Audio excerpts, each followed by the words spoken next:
प्यारे बच्चों, आप सभी का अनुज सर बायोलॉजी क्लासेस में हार्दिक स्वागत है।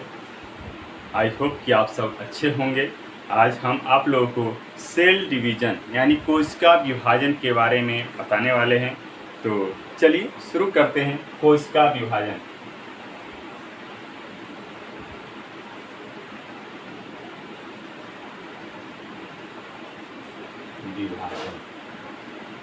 यानी सेल डिवीज़न।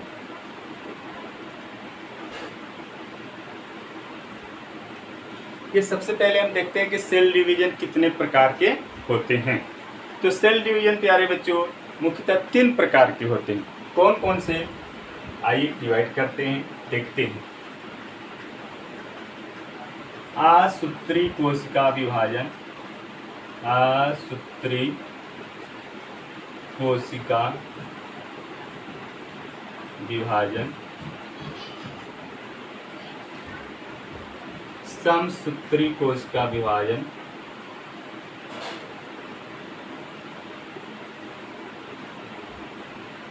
कोशिका विभाजन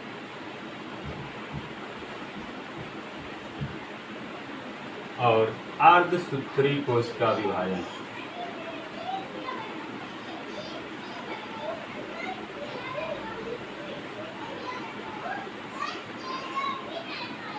ठीक है, कौन कौन से होते हैं कोशिका विभाजन? असूत्री कोशिका विभाजन, समसूत्री कोशिका विभाजन और अर्धसूत्री कोशिका विभाजन। असूत्री को अमाइटोसिस बोलते हैं, अमाइटोसिस। समसूत्री को माइटोसिस बोलते हैं, माइटोसिस सेल डिवीजन। एंड अर्धसूत्री को मियोसिस, मियोसिस सेल डिवीजन बोलते हैं। ठीक है, तो कोशिका विभाजन कितने प्रकार के होते हैं? 3 प्रकार के। कौन कौन से? असूत्री कोशिका विभाजन यानी एमाइटोसिस, समसूत्री कोशिका विभाजन यानी माइटोसिस और अर्धसूत्री कोशिका विभाजन यानी मियोसिस। अब देखिए कब कहाँ होता है, कौन सा कोशिका विभाजन कब होता है? एमाइटोसिस जो होता है प्रोकैरियोटिक जीवों में होता है। किस में होता है? प्रोकैरियोटिक, कैरियोटिक जीवों में, यानी कि बैक्टीरिया, फंगस इत्यादि में। माइटोसिस शरीर के निर्माण के लिए होता है, शरीर निर्माण के टाइम, शरीर निर्माण। ठीक है, और अर्धसूत्री कोशिका विभाजन यानी मियोसिस कब होता है? तो जनन के समय, ड्यूरिंग रिप्रोडक्शन, जनन के समय क्या होता है? अर्धसूत्री कोशिका विभाजन। तो अब असूत्री कोशिका विभाजन प्रोकैरियोटिक जीवों में यानी जीवाणु में, समसूत्री कोशिका विभाजन शरीर निर्माण के समय होता है, अर्धसूत्री कोशिका विभाजन मियोसिस जनन के समय। ठीक है, याद रहेगा। आइए हम पढ़ते हैं, स्टार्ट करते हैं समसूत्री कोशिका विभाजन यानी माइटोसिस। तो इसका शॉर्ट स्क्रीन ले लीजिएगा आप लोग। ठीक है, चलिए।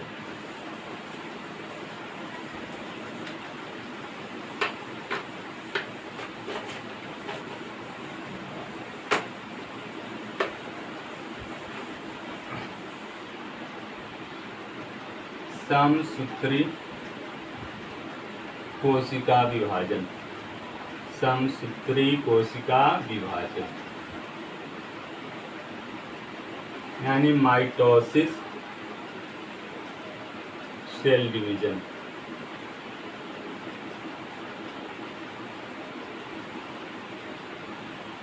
ये मुख्य रूप से 5 अवस्थाओं में पूर्ण होती है। कितने अवस्थाओं में पूर्ण होती है? 5 अवस्था में। याद रहेगा, समसूत्री कोशिका विभाजन कितने अवस्थाओं में पूर्ण होती है? 5 अवस्थाओं में। Number 1, 2, 3, 4 and 5। ठीक है, चलिए शुरुआत करते हैं। 5 अवस्था के नाम देखते हैं। पहली अवस्था को हम इंटरफेज कहते हैं, इंटरफेज। ठीक, दूसरे को कहते हैं प्रोफेज, तीसरे को कहते हैं मेटाफेज,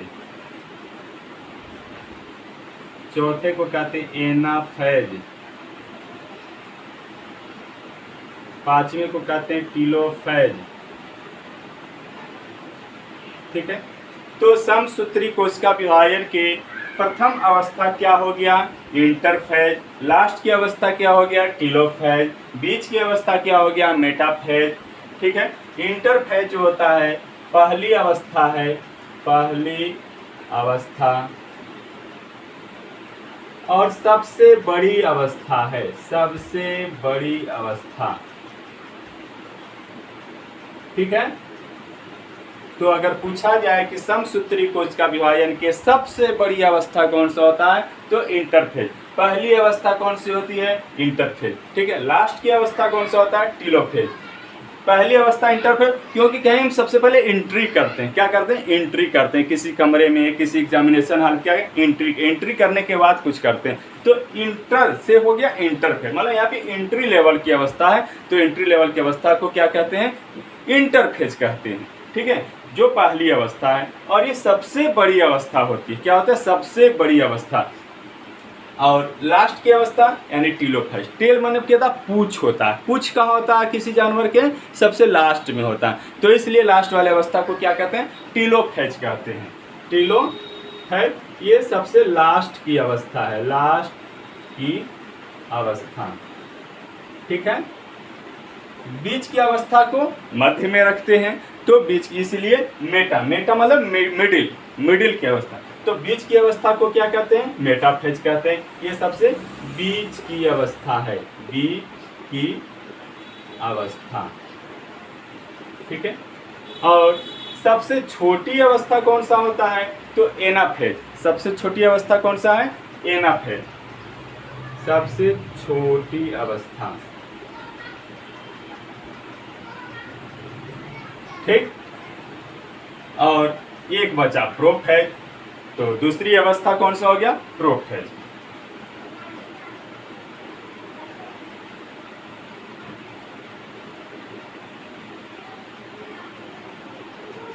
अब देखिए, पहली अवस्था इंटरफेज, जो सबसे बड़ी अवस्था भी होता है, सबसे लास्ट की अवस्था टीलोफेज।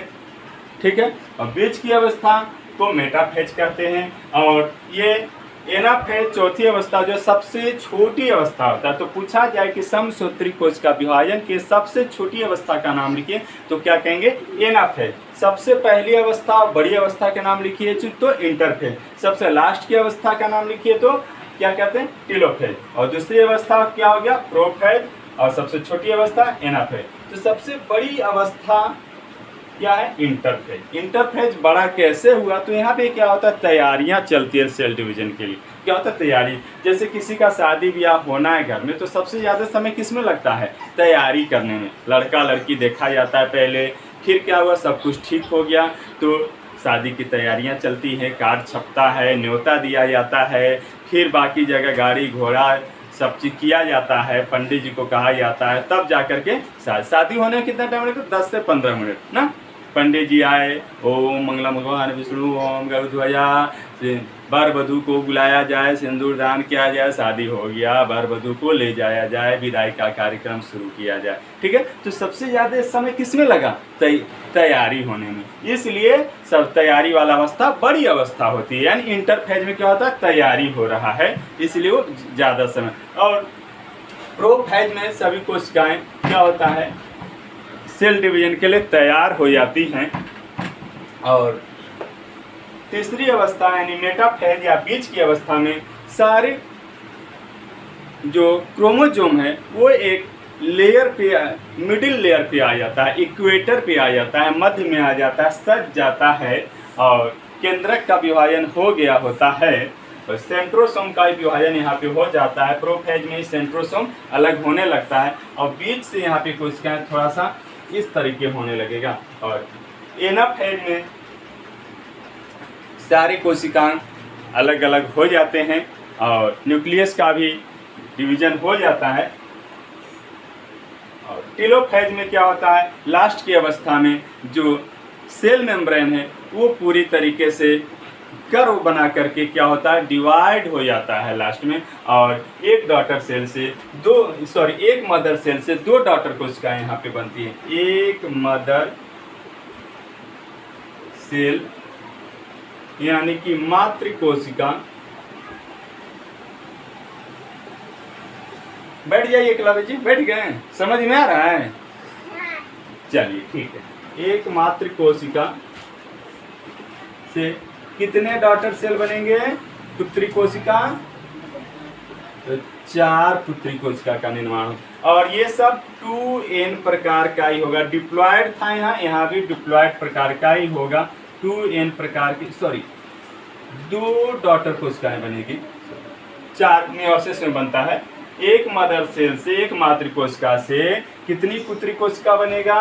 पुत्री कोशिका यहाँ लिख देते हैं, क्या लिख देते हैं? पुत्री कोशिका से 2 पुत्री कोशिका बनेगा, 2। ठीक है, कैसा? 2n प्रकार का बनेगा। डिप्लॉयड था, डिप्लॉयड प्रकार का बनेगा। ठीक है, कोई दिक्कत समझ में आओगे? कितने अवस्था? 5 अवस्था होता। पहली अवस्था इंटरफेज, लास्ट की अवस्था टीलोफेज, बीच की अवस्था मेटाफेज, सबसे छोटी अवस्था एनाफेज, दूसरी अवस्था प्रोफेज। याद हो गया? चलिए, तो अब फिर अगले बार हम पढ़ेंगे सेल डिवीजन के भाग में मियोसिस। ठीक है, मियोसिस के बारे में आप लोग थोड़ा सा पढ़ के आइएगा और इसको कोशिश करिएगा, याद कर लीजिएगा। जय हिंद, जय भारत।